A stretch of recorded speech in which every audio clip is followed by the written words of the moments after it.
Karena kekayaan dan keindahan alamnya, Nusantara, gugusan kepulauan terbesar di bumi ini, telah lama menjadi incaran seluruh dunia. Surga yang tertera di garis khatulistiwa sejarah ini banyak menyimpan kekayaan alam di dalamnya. Hal ini mengakibatkan banyak bangsa lain yang datang ke Indonesia untuk meraup keuntungan sebesar-besarnya. Akibatnya, bangsa dan rakyat pribumi tidak pernah memperoleh dan menikmati kekayaan serta kemakmuran Indonesia.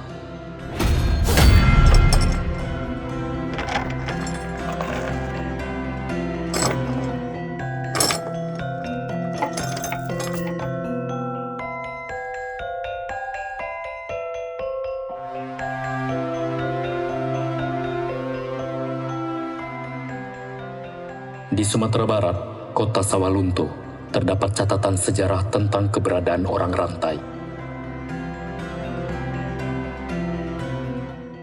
Orang rantai adalah buruh paksa pada aktivitas pertambangan batu bara di Sawalunto, di mana mereka diikat dengan rantai pada leher, tangan, dan kaki.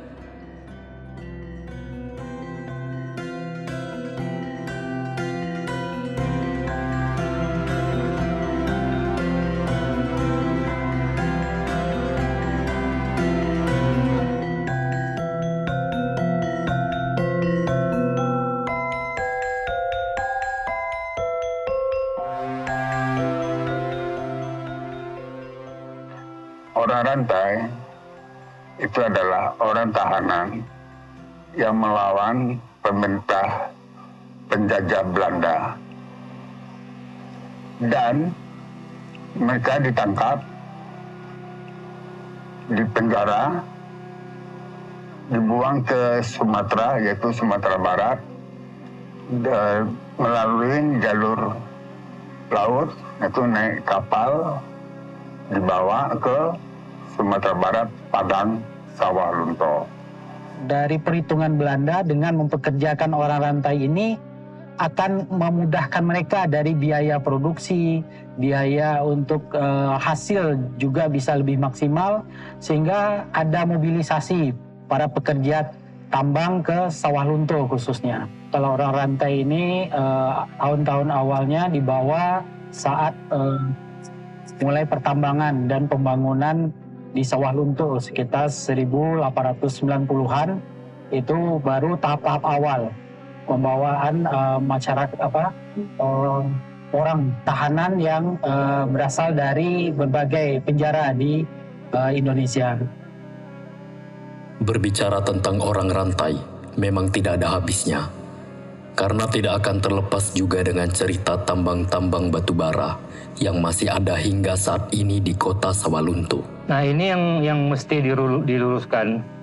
Pemahaman masyarakat banyaknya kan orang rantai, itu orang yang dirantai 24 jam. Dan berasal dari tahanan yang ada di Indonesia. Sebenarnya orang rantai itu, yang dirantai, ini kita bedakan loh. Kan pekerja paksa dengan orang rantai. Mereka tetap narapidana, tapi yang orang rantai itu adalah yang hukumannya di atas 5 tahun. Hukuman berat, nah ya mereka dirantai. Dan dirantai hanya dari sel ke tempat kerja, kemudian kembali ke barak. Di dalam pekerjaan mereka nggak dirantai. Awalnya memang dirantai, tapi melihat mereka kesulitan dalam bekerja, makanya dihapuskan kalung rantai itu. Nah itu mesti kita bedakan gitu. Jadi tidak setiap narapidana atau tahanan yang dibuang kemari itu orang rantai, tidak. Orang rantai itu adalah orang yang menjalani hukuman 5 tahun ke atas. 5 tahun ke bawah mereka tidak dirantai. Orang rantai ini sebagian besar berasal dari Pulau Jawa, bersama dengan beberapa tahanan dari Sulawesi dan Sumatera. Ini karena Pulau Jawa memiliki banyak penjara dan tahanan. Masyarakatnya banyak dibawa ke kota Sawalunto karena kebutuhan pekerja tambang yang besar saat itu. Saya di sini dulu kakek datang ke sini tahun 1920 kerja di sini. Jadi sudah jadi kampung halaman sendiri. Kemudian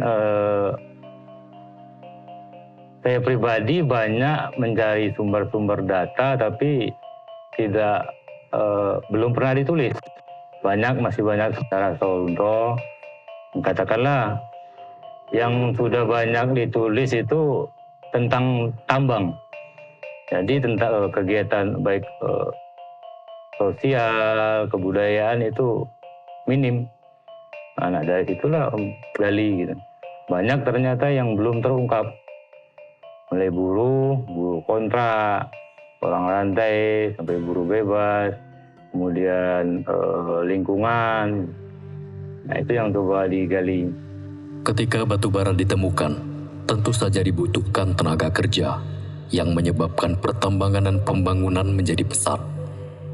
Dari data yang kami miliki, ada angka hingga 3.000 bahkan 7.000 lebih yang menunjukkan bahwa banyak tenaga kerja dibawa ke Sawalunto selama era kejayaan tambang dan terus berpengaruh hingga saat ini.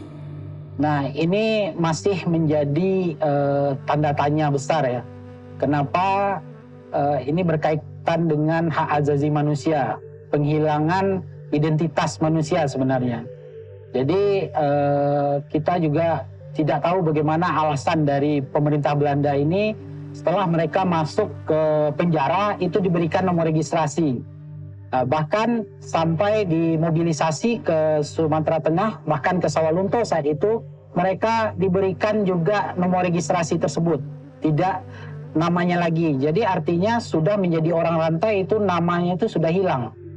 Jadi mereka hanya berupa nomor registrasi, bahkan setelah meninggal pun di nisannya itu hanya nama dari atau nomor registrasi yang ada diberikan oleh Belanda. Sejauh ini masih semacam jawaban secara administratif. Bagaimana seorang orang umum yang belum ditahan itu mendapatkan namanya, dan saat ditahan dia akan mendapat nomor registrasi. Dan untuk dibawa juga berdasarkan registrasi, karena untuk memudahkan mobilisasi dan dengan penomoran itu secara administrasi, itu alasan yang didapat dari berbagai sumber waktu itu.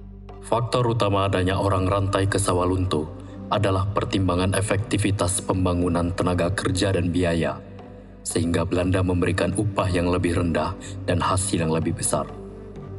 Orang rantai atau tahanan yang dipekerjakan di Sawalunto juga mendapatkan gaji, tetapi gaji mereka lebih kecil daripada pekerja kontrak harian.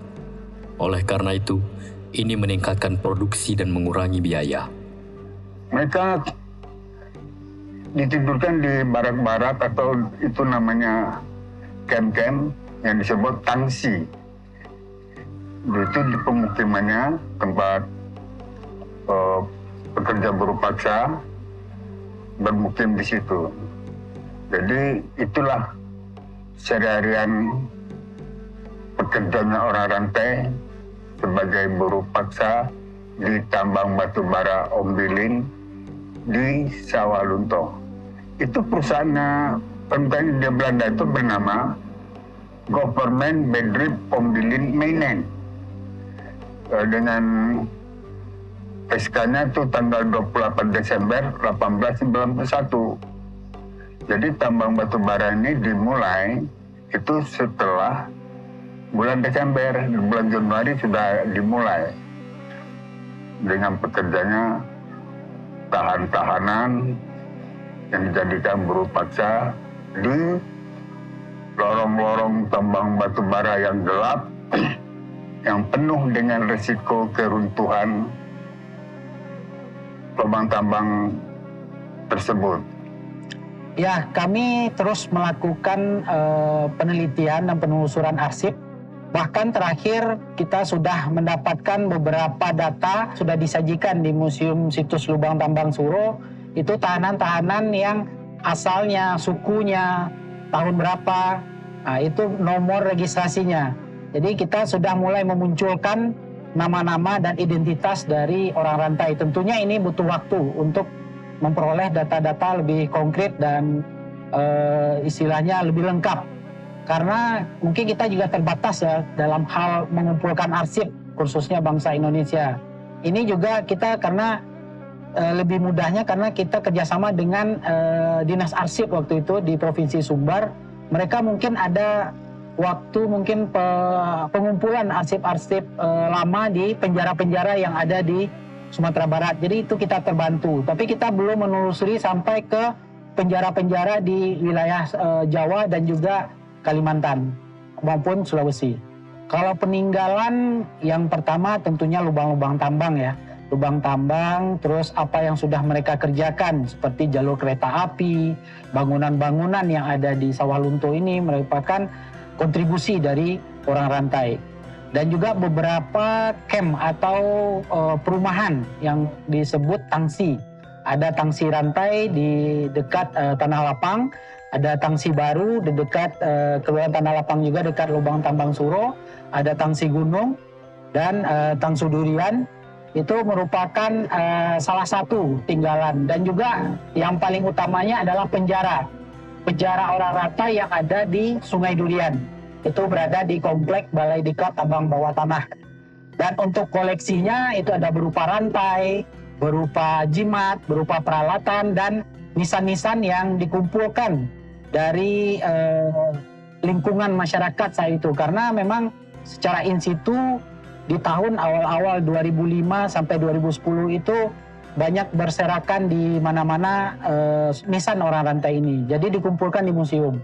Tapi alhamdulillah kita tahun 2018 kita menemukan satu makam yang masih utuh dan masih ada nisannya. Dan itu sudah kita tetapkan menjadi cagar budaya juga. Selain peninggalan bangunan, ada pun beberapa peninggalan orang rantai yang masih terawat hingga kini, yaitu peralatan masak, porsi makan orang rantai dahulu, serta alat-alat yang dahulunya digunakan oleh orang rantai. Ya, saat ini dilemanya untuk pembuktian mereka keturunan orang rantai dan tidak itu yang sulit. Karena kolonial dulu mengirim apakah itu orang rantai, apakah itu buruh kontrak, itu mereka ada registernya. Nah, untuk membuktikan apakah si A umpamanya memang keturunan orang rantai atau tidak, itu alam. Nah, itu kita tidak kurang tahu. Itu kan pas dari UNESCO itu menyatakan itu orang rantai. Nah, sepanjang yang Om ketahui, itu orang rantai itu dari penjara di luar Pulau Sumatera. Nah, yang foto di sana tuh orang-orang Sumbar. Nah, itu Om juga jadi tanda tanya. Ada yang dari Matur, nah, kan disaksikan sendiri. Yang orang rantai itu kan dari penjara luar, ada yang dari sini. Nah, itu masih kita tidak bisa menjudge itu bahwa itu bukan orang rantai atau tidak. Cuma secara sejarah itu orang rantai itu tidak ada orang Sumatera Barat dari luar. Orang rantai ialah cikal bakal kota Sawalunto, yang hingga saat ini kota Sawalunto menjadi kota tambang yang berbudaya. Jadi kami sebagai pandangan anak cucu keturunannya dengan wadah komunitas dulur kapal Sawalunto, kami mohon kepada pemerintah Republik Indonesia atau kepada pemerintah Belanda, tolong perhatikan nasib kami, karena kami mempunyai hak untuk mendapatkan balas budi baik utang kehormatan pemerintah Belanda untuk kesejahteraan dan kemakmuran anak cucunya yang ada di Sawalunto, seperti untuk usaha berdagang, untuk biaya sekolah, dan kesehatan, dan sebagainya. Jadi tolonglah perjuangkan nasib kami yang ada di Sawalunto. Karena itu adalah pemerintah Belanda mempunyai hak juga untuk membayar hutang kehormatannya. Ya, kami berharap dengan sudah banyak dan garis keturunan orang rantai ini dan bervariasi dari tingkat pendidikan dan juga tingkat ekonominya, kami berharap mereka dapat bersatu dan dapat melakukan istilahnya pendataan apa yang sudah diinginkan oleh pemerintah Belanda. Pemerintah Belanda membuka peluang untuk mendapatkan beasiswa karena mereka tidak akan memberikan uang segar, dana segar gitu, tidak uang tunai. Mereka akan memberikan beasiswa kalau memang anak itu berhak dan memenuhi kriteria untuk mereka berikan bantuan. Jadi artinya anak keturunan ini mesti bangkit dan bersatu dan memberikan informasi dan mengembalikan kepercayaan diri mereka kembali. Karena kemungkinan juga banyak juga nenek moyang mereka adalah pejuang kemerdekaan, begitu.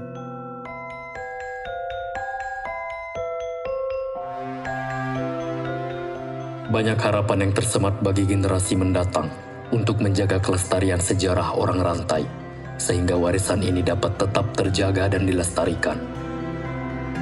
Melupakan masa lalu adalah sama dengan mematikan masa depan bangsa ini.